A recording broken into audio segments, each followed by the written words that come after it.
नमस्कार, राजस्थान समाचार में आप सभी का स्वागत है। मैं हूं आपके साथ प्रज्ञा मिश्रा। बुलेटिन की शुरुआत करेंगे बड़ी और अहम खबर के साथ। तो सबसे पहले बात कर लेते हैं, कैबिनेट मंत्री जोगाराम पटेल आज जोधपुर प्रवास पर रहे। इस प्रवास के दौरान उन्होंने मीडिया से बात करते हुए कहा कि इंद्र भगवान इस बार राजस्थान में मेहरबान है। पूरे नदी नाले उफान पर चल रहे हैं। वहीं कैबिनेट मंत्री जोगाराम पटेल ने इस बार जल्द बारिश होने का श्रेय गिरिराज महाराज को दिया। उन्होंने कहा कि मुख्यमंत्री भजनलाल शर्मा की गुहार को गिरिराज महाराज ने सुना और इस बार मॉनसून जल्द दिया गया। साथ ही उन्होंने कहा कि कल मैं अपनी लूनी विधानसभा और पाली विधानसभा का दौरा किया और साथ ही कैबिनेट मंत्री जोगाराम पटेल ने अपील की कि अभी नदी नाले उफान पर चल रहे हैं, इसलिए नालों के पास जाने से बचे और सावधानियां बरतें। हो सके तो नदी नालों के पास ना जाए।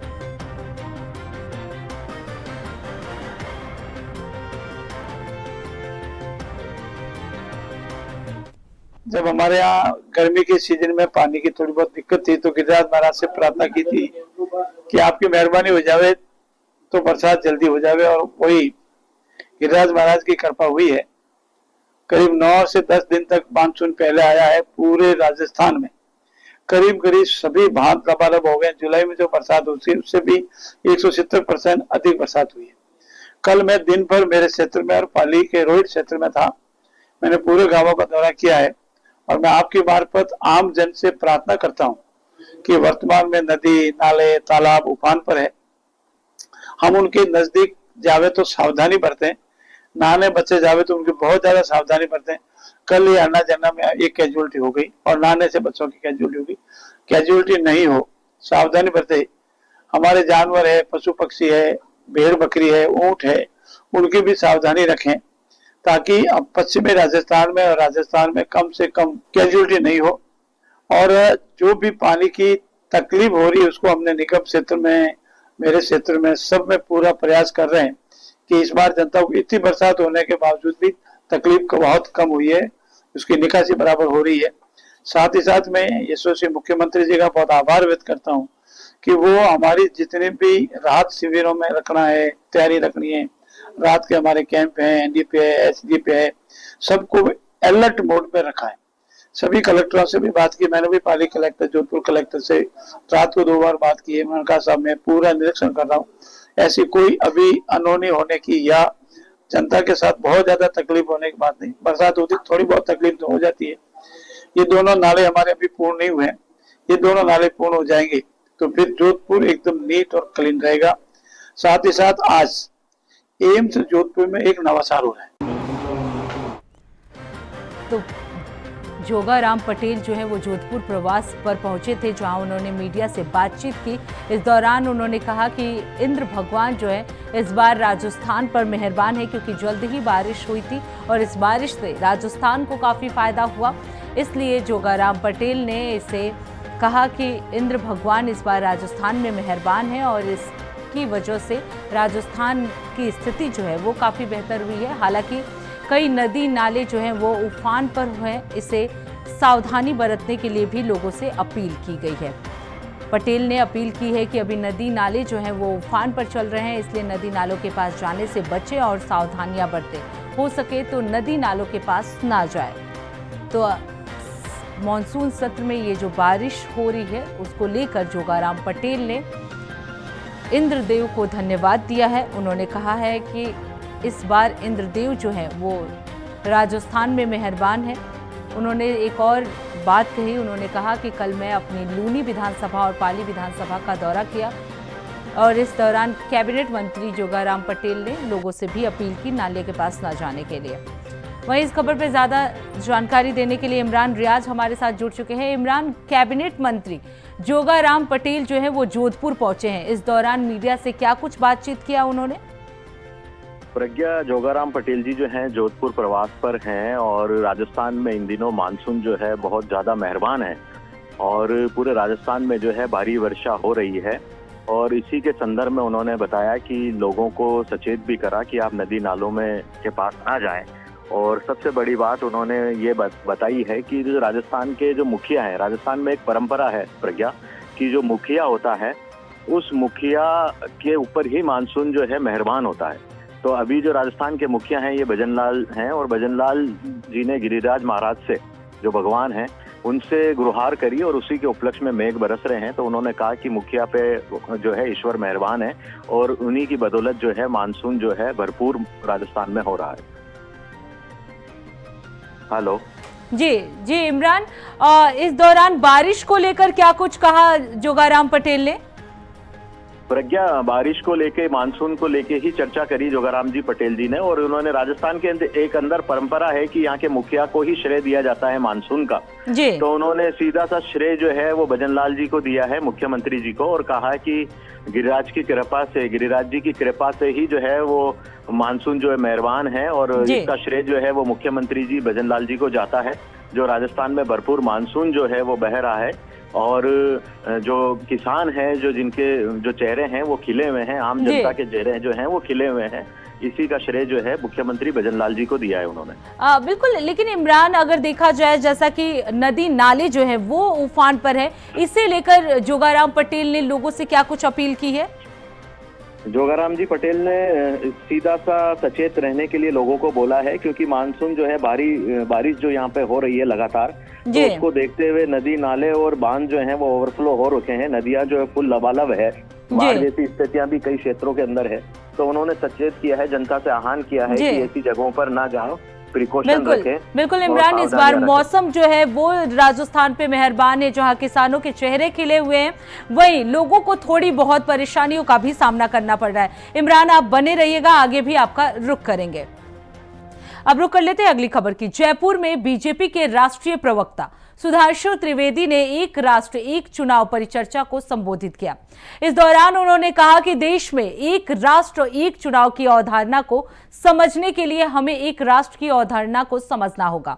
उन्होंने कहा जो लोग इसका विरोध कर रहे हैं वो भारत की एक राष्ट्र अवधारणा को स्वीकार नहीं करते, वो अभी भी भारत में 22 राष्ट्रीयता के विदेशी विचार को हवा देने में लगे हुए हैं। महात्मा गांधी ने अपनी हिंद स्वराज किताब में इस 22 राष्ट्रीयता के विचार को सिरे से खारिज करते हुए कहा था कि अगर हिंदुस्तान एक नहीं होता तो अंग्रेज एक साथ शासन कैसे कर सकते थे। बीजेपी के राष्ट्रीय प्रवक्ता सुधांशु त्रिवेदी का ये बयान है।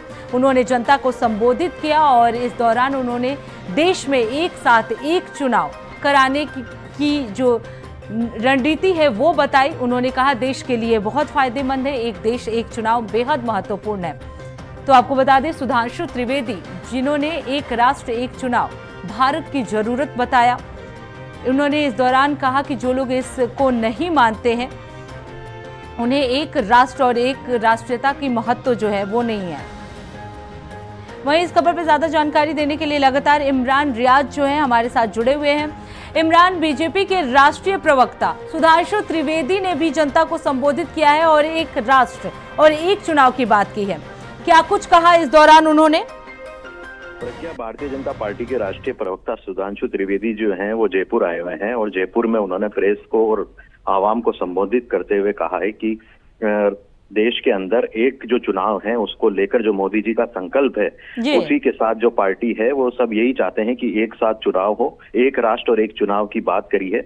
और कांग्रेस के ऊपर सीधा आरोप लगाते हुए उन्होंने कहा कि जो विपक्ष है जो एक राष्ट्र और एक चुनाव की अवहेलना कर रहे हैं, तो वो इसी संदर्भ में कर रहे हैं कि वो देश हित के अंदर नहीं है, और देश हित में यही है। उन्होंने महात्मा गांधी जी का भी उल्लेख किया और बताया कि महात्मा गांधी जी ने भी एक राष्ट्र की बात करी है।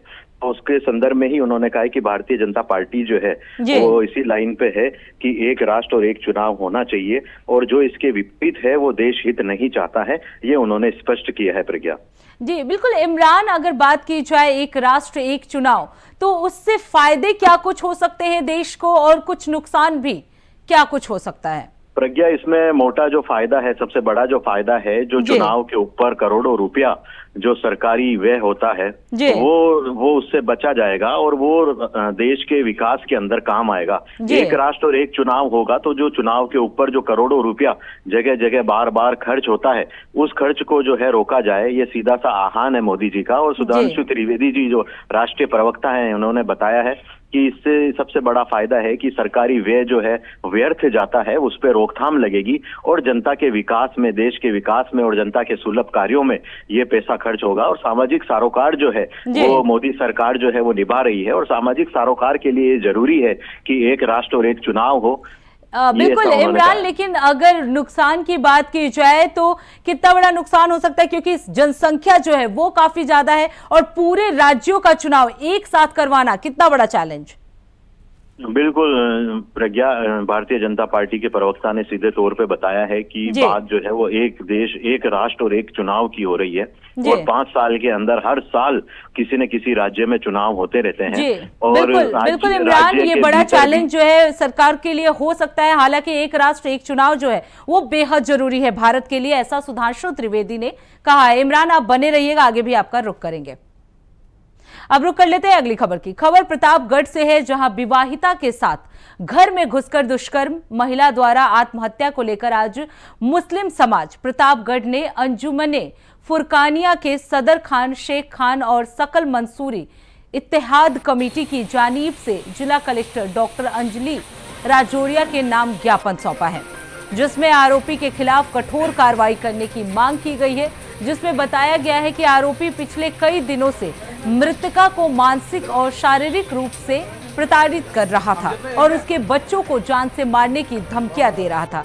इस कारणवश वो अपने पहले कोई शिकायत नहीं कर पाई, जबकि परिवार के लोग धरियावाद किसी कार्यक्रम में शामिल होने के लिए गए थे। आरोपी अल्पेश घर में घुस गया और जबरदस्ती करने का प्रयास किया। विरोध करने पर वो घर से भाग गया। रेहाना बानो ने उसके बार बार उकसाने से, परेशान करने से आहत होकर अपनी जीवन लीला समाप्त कर ली, जिसके 2 छोटे छोटे बच्चे हैं, जिनके सिर पर मां का साया जो है अब उठ गया है और दोनों अनाथ हो गए हैं। आरोपी अल्पेश पूर्व में भी इस तरह की 3-4 घटनाओं को अंजाम दे चुका है। तो आपको बता दें, में घटना हुई ना रेहाना बानो मंसूरी के साथ, उसका ज्ञापन देने के लिए आए, क्योंकि वो एक गरीब परिवार से, उसका कोई सुनता नहीं है। उसके साथ जुल्म और अत्याचार अल्पेश, जो भी जैन समाज का बच्चा था, वो कर रहा था। उसने अपनी इज्जत बचाने के लिए, अपने घर वाले को मुंह नहीं बताने के लिए उस लड़की ने सुसाइड कर लिया। उसका इंतकाल हो गया, मर गई। उसे छोटे छोटे 2 बच्चे छोड़ गए। मैं अंजुमन फुरकानिया खान शेख खान प्रतापगढ़, वो मेरी कमेटी, मेरे सेक्रेटरी साहब और दीगर जितने भी मेरे अहदेदारान और मेरे मोहतमिन लोग कौम के मेरे साथ खड़े हुए हैं। हम ज्ञापन देने इसलिए आए कि उसको न्याय मिले परिवार को, और उसको कड़ी से कड़ी सजा मिले। चाहे किसी भी समाज के अंदर एक संदेश जाएगा तो दूसरा बंदा नहीं करेगा, चाहे उस किसी समाज का हो, भारत देश में रहने वाला। वहीं इस खबर पर ज्यादा जानकारी देने के लिए लगातार इमरान रियाज हमारे साथ बने हुए हैं। इमरान, विवाहिता के साथ दुष्कर्म करने वाले मामले में क्या कुछ अपडेट हुआ है अभी तक? प्रज्ञा, ये विवाहिता के साथ दुष्कर्म हुआ है रेहाना बानो के साथ, और रेहाना बानो ने इसी उपरांत जो है अपनी स्वयं की जो लीला है वो समाप्त कर ली। इन्होंने सुसाइड कर लिया है, और इनके 2 छोटे छोटे बच्चे हैं। इसको लेकर धरियावद में काफी दिनों से आक्रोश है, और मुस्लिम समाज जो है लगातार प्रशासन पे दबाव बना रहा है कि इसको सख्त से सख्त सजा दिलाई जाए। ज्ञात रहे कि ये जो अल्पेश है, जो आरोपी है, ये पूर्व में भी इस तरह की घटनाओं को, 3-4 घटनाओं को अंजाम दे चुका है। तो ये आदतन अपराधी है, और इससे पूरा गांव जो है, दरियावद जो है, वो आहत है कि ऐसा महिला के साथ हुआ है, और उन्होंने अपनी जो सम्मान के लिए उन्होंने सुसाइड कर लिया है, और छोटे बच्चे भी हैं। तो ये समाज के लिए एक बहुत बड़ा कलंक है और बहुत बड़ा दुष्परिणाम है जो सामने आया है। तो इसको लेके सारे समाज, मुस्लिम समाज के साथ और भी समाज हैं, सारे समाज एक साथ हैं और धरना प्रदर्शन कर रहे हैं। आज उन्होंने कलेक्टर को भी ज्ञापन दिया है और कहा है कि इनको ज्यादा से ज्यादा जो है कड़ी से कड़ी सजा जो दिलाई जाए। जी, बहुत बहुत धन्यवाद इमरान, इस खबर पे विस्तार से जानकारी देने के लिए। अब रुक करते हैं अगली खबर की। नागौर जिले में अदालतों में आज से न्यायिक कामकाज पूरी तरह से ठप हो गया है। आपको बता दें, राजस्थान न्यायिक कर्मचारी संघ के आह्वान पर नागौर जिले के न्यायालयों में कर्मचारी सामूहिक अवकाश पर रहे। इसके कारण नागौर जिला मुख्यालय के सभी कोर्ट में कार्य जो है वो ठप रहा। आपको बता दें, संघ के जिला अध्यक्ष विनोद भाटी ने बताया कि राजस्थान उच्च न्यायालय के अधीनस्थ न्यायालयों में पद स्थानांतरित को लेकर और संवर्ग आशुलिपिक कैडर पुनर्गठन करने के आदेश पारित किए हुए थे। 2 साल से ज्यादा का समय बीत गया है, लेकिन अभी तक उसमें कार्रवाई नहीं हुई है। आपको बता दें कि न्यायिक कर्मचारियों में मंत्रालयिक और स्टेनोग्राफर कैडर के पुनर्गठन की मांग पिछले 2 साल से लंबित है। इस बाबत हाईकोर्ट की पूर्ण पीठ ने 6 मई 2023 को प्रस्ताव पास करके राज्य सरकार को भिजवा दिया था, लेकिन सरकार ने 2 साल बाद भी इसे लागू नहीं किया। लेकिन राज्य सरकार उच्च न्यायालय के आदेशों का पालन नहीं कर रही है। इसके विरोध में न्यायिक कर्मचारियों ने सामूहिक अवकाश रखा और नारेबाजी कर सरकार के खिलाफ आक्रोश जताया।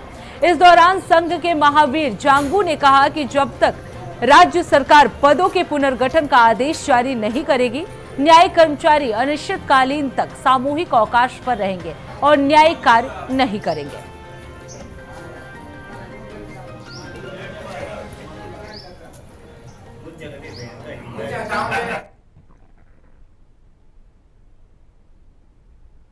अब रुक करते हैं अगली खबर की। खबर भीलवाड़ा से है, जहां वर्तमान दौर में शिक्षक अपनी मर्यादाएं भूलकर शिक्षा के मंदिर में ही अपनी ही शिष्यों के साथ अमर्यादित हरकतें कर रहे हैं। ऐसी ही एक और घटना जिले के आसिंद उपखंड में मालासेरी गांव में एक सरकारी स्कूल में सामने आया है, जहां एक शिक्षक ने अपनी शिष्या कक्षा 10वीं की छात्रा को गलत मैसेज भेजे और उसे वीडियो कॉल पर बात करने के लिए बार बार दबाव बनाया। इसका खुलासा होने पर शिक्षक को एपीओ कर जांच शुरू कर दी गई है। सूत्र के अनुसार आसिंद ब्लॉक के मालासेरी गांव में राजकीय उच्च माध्यमिक विद्यालय में पदस्थ अंग्रेजी विषय के शिक्षक लखनलाल शर्मा द्वारा इसी विद्यालय में अध्ययनरत कक्षा 10 की छात्रा को व्हाट्सएप पर गलत मैसेज भेजकर व्हाट्सएप पर वीडियो कॉल करने का लगातार दबाव बना रहा था और इंस्टाग्राम पर भी बात करने के लिए बार बार जिद कर रहा था। शिक्षक के इस हरकत से आखिरकार परेशान होकर छात्रा ने अपने घर वालों को इससे अवगत कराया। शिक्षक की करतूत सुनकर छात्रा के परिजन स्कूल पहुंचे और प्रिंसिपल को शिकायत की। इस पर प्रिंसिपल ने गंभीरता दिखाते हुए तत्काल मुख्य ब्लॉक शिक्षा अधिकारी आसिंद को घटना से अवगत कराया। मालेसरी के द्वारा लिखित में अवगत करवाया गया था कि वरिष्ठ अध्यापक लखन शर्मा ने बालिका को कोई रहस्यमय और गैर जरूरी मैसेज किया था। प्रधानाचार्य के द्वारा एक जांच कमेटी का गठन किया गया। उस जांच कमेटी में प्रथम दृष्टया मैसेज करना पाया गया और प्रथम दृष्टया टीचर दोषी पाया गया। मामले की गंभीरता को देखते हुए कि एक संस्कार समाज में किसी अध्यापक के द्वारा गलत मानसिकता से मैसेज करना ये किसी भी सूरत में बर्दाश्तलायक नहीं था। घटना की गंभीरता को देखते हुए मैंने कुछ अधिकारियों से वार्ता की। वार्ता करने के बाद में संबंधित अध्यापक के खिलाफ रिपोर्ट बना के मैंने पेश की और उसी रिपोर्ट के आधार पर जोन डायरेक्टर अजमेर ने कल शाम को ही इनको संबंधित अध्यापक लखन शर्मा को एपीओ करके मुख्यालय भीलवाड़ा कर दिया गया, डीओ सेकेंडरी भीलवाड़ा कर दिया गया। आगे की कार्रवाई के लिए, क्योंकि मामला गंभीर प्रकृति का है, बालिकाओं की रक्षा करना, समीक्षा करना हमारा पहला कर्तव्य है। अगर अध्यापक के द्वारा ऐसा कोई कार्य करता है तो समाज में क्या मैसेज जाएगा। गंभीरता को देखते हुए सीडीओ हुडा को जांच अधिकारी बनाया है और उस जांच में अगर दोषी पाया गया तो दोष सिद्ध होता है। प्रथम दृष्टया दोषी है, लेकिन सीडीओ की जांच में विभिन्न पहलुओं की जांच की जाएगी। उस जांच में दोषी पाया जाता है तो अध्यापक के खिलाफ जो भी नियमानुसार जो कठोर अनुसार संबंधित कार्रवाई होगी वो सरकार उठाएगी। अब रुक करते हैं अगली खबर की। जीवन में शिक्षा का बहुत महत्व है, वहीं अपने बच्चों के सर्वांगीण विकास और अच्छी शिक्षा दिलाने के लिए हर कोई भरपूर प्रयास करता है और इसी कड़ी में सरकार के अथक प्रयासों से बच्चे को गुणवत्तापूर्ण शिक्षा प्रदान करने के प्रयास किए जा रहे हैं। आपको बता दें, डीन जिले के सरकारी स्कूल में सद वातावरण, शिक्षा, माकूल व्यवस्थाओं के साथ शिक्षा के बहुआयामों के साथ बच्चों की पढ़ाई करवाई जा रही है।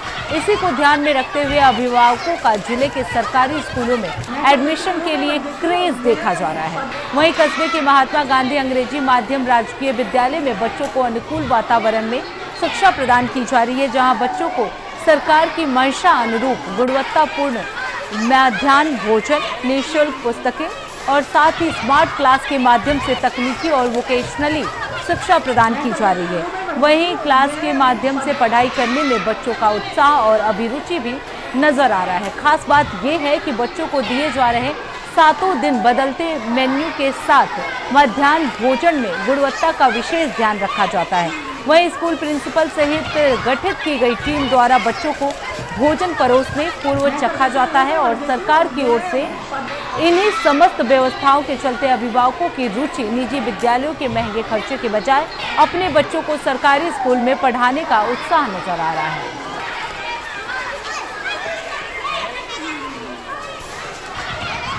महात्मा गांधी इंग्लिश मीडियम विद्यालय डीन में शासकीय नियमों के अनुसार शैक्षिक प्रबंध किए गए हैं।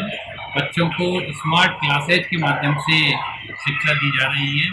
इसके साथ साथ मध्याह्न भोजन में भी पूर्ण गुणवत्ता का ध्यान रखा जाता है। शासकीय मेन्यू के अनुसार ही भोजन तैयार करवाया जाता है। इसके साथ पढ़ाई भी सुचारू रूप से 1 जुलाई से ही हमारे विद्यालय में शुरू हो गई है। गत सत्र की बात करें तो गत सत्र हमारा 10वीं और 12वीं का रिजल्ट राजस्थान लेवल पर भी टॉप रहा है। 12वीं में 23 बच्चे थे और 23 बच्चे फर्स्ट डिवीजन पास हुए तथा 10वीं में 14 में से 12 बच्चे फर्स्ट डिवीजन के साथ पास हुए। तो हमारे ये शैक्षिक व्यवस्था की उच्च गुणवत्ता को दिखाता है। तो हमारे विद्यालय में हम चाहते हैं अधिक से अधिक प्रवेश दिलाकर और अपने बच्चों का जो है भविष्य उज्जवल के द्वारा पूर्ण मनोयोग से और गुणवत्तापूर्ण शिक्षा देने का प्रयास स्थानीय विद्यालय में किया जा रहा है। स्टाफ की कोई कमी नहीं है विद्यालय में, सभी विषयों के विषयाध्यापक।